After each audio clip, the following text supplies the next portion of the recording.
Welcome back. Now, there is massive row over Rahman Malik's remark where the Interior Minister of Pakistan asked India to provide security to Shah Rukh Khan. Now, this comes after Shah Rukh Khan in an interview had said that he sometimes felt insecure over the way people treat him. Now, India has given a fitting response to Pakistan, asking them to mind their own business. Sir वो रहमान मलिक ने sir बोला है कि शाहरुख खान को sir Bharat सरकार protection they. We are quite capable of looking after the security of our own citizens. Let him worry about the security of his own. Sir, he is born Indian, he would like to remain Indian. But I will say, request to the government of India, please provide him security. And I would like to request all Indian brothers and sisters and all those who are talking negative against Shah Rukh, they should know he is a movie star. He is loved as a star by the people of Pakistan and he is loved by the people of India. So why to create some kind of hate? We should not drag actors into such issue. Shah Rukh is a national symbol. He's one of the most popular actors in the country and known across the world. But it's time that Shah Rukh should give a befitting reply to the offers of the terrorists who not only pose a threat to India, but also pose a threat to the world. But unfortunately, all this has been triggered off by an earlier statement made by the Home Minister of India, where he targeted a majority community in India and calling them terrorists, which has given space to terrorists across the world. मैं पाकिस्तान के रहमान मलिक साहब के इस बयान की निंदा करता हूं, मजम्मत करता हूं. हमारे अंदरूनी मामलात में उन्हें मदाखलत नहीं करनी चाहिए. जहां तक सवाल है इस शाहरुख साहब की हिफाजत करने का, शाहरुख एक बहुत मामूली आदमी थे. हिंदुस्तान के अवाम ने उन्हें इतनी ऊंचाइयों पर पहुंचाया है. हिंदुस्तान अपने शहरियों की हिफाजत करना अच्छी तरह जानता है. पाकिस्तान के होम मिनिस्टर को अपने लोगों की हिफाजत करनी चाहिए. क्या हो रहा है पाकिस्तान के अंदर पूरी दुनिया जानती है. और मैं एक बात और उनको मशवरा दूंगा, पाकिस्तान के जितने कलाकार हिंदुस्तान आते हैं हम उनकी भी हिफाजत करते हैं.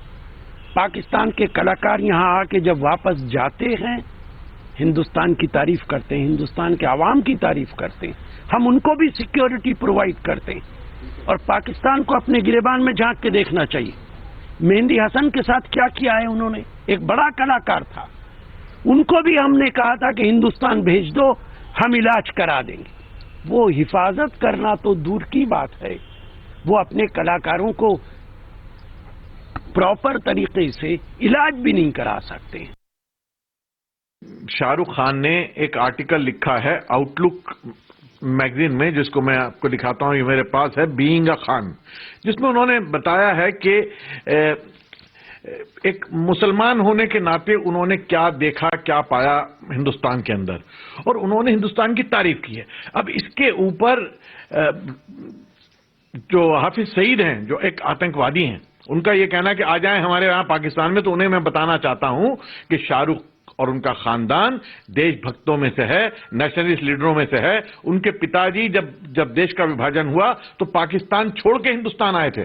खान अब्दुल गफ्फार खां के चेले थे. यूनुस खान साहब जो इंदिरा जी के बिल्कुल बहुत क्लोज थे, यूनुस खान, और एक बाप की तरह से जिन्होंने संजय गांधी और राजीव गांधी को पाला, उस यूनुस खान के चेले थे इनके वालिद, शाहरुख खान के वालिद. और वो पाकिस्तान छोड़ के हिंदुस्तान आए थे पार्टीशन के वक्त, जैसे और शरणार्थी आए थे. तो उनके जाने का क्या सवाल है. इस तरह की बात करके हाफिज सईद अपनी घटिया सोच दिखा रहे हैं.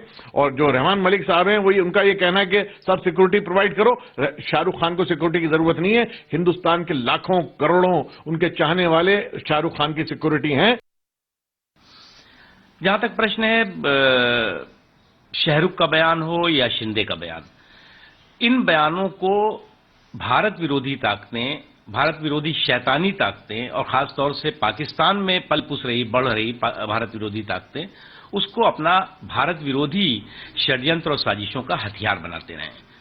हो सकता है कि चाहे वो शिंदे साहब हों या शाहरुख खान हो, उन्होंने बयान अपने राजनीतिक और निजी स्वार्थों के चलते दिया हो, लेकिन ऐसे बयानों का उन्हें इस बात का अंदाजा होना चाहिए कि ऐसे बयानों को जो भारत विरोधी शैतानी ताकतें हैं उसको किस तरह से उसका दुरुपयोग करती हैं, किस तरह से उस बयानों को और इस तरह के अपने निजी स्वार्थों और अपने राजनीतिक स्वार्थों के चलते जो बयान चाहे वो शिंदे साहब ने दिए हों चाहे शाहरुख खान ने दिए हों, उसका कितना घिनौने ढंग से ये ताकतें इसका दुरुपयोग कर सकती हैं या दुरुपयोग करती रही हैं। जहां तक प्रश्न है भारत का, हमें इस बात का गर्व है कि हम उस देश में रहते हैं जहां जाति, धर्म, संप्रदाय, क्षेत्र इसके आधार पर समृद्धि, सुरक्षा और सम्मान जो है वो कभी नहीं बांटा जाता और न ही देखा जाता है उस रूप में। हमेशा जो है वो यहाँ पर देश के सभी लोग सुरक्षित महसूस करते हैं। देखिए, रहमान मलिक को कोई अधिकार नहीं है कि वो भारत में किसको सुरक्षा दें और नहीं दें, इस पर बोलने का कोई अधिकार रहमान मलिक को नहीं है।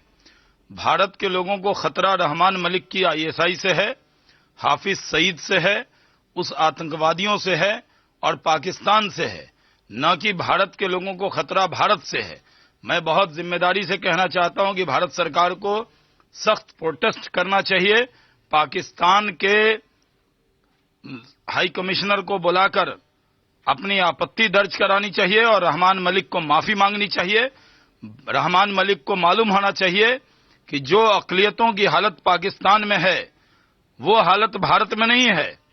माइनॉरिटीज की हालत पाकिस्तान में जिस तरह की है उसकी चिंता रहमान मलिक को करनी चाहिए, उनको सुरक्षा देना चाहिए।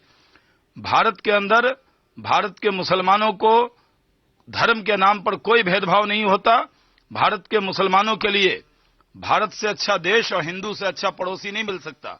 हम लोग मिलकर रहते हैं और भारत के अंदर कोई भी दिक्कत किसी को जात मजहब के नाम पर नहीं है।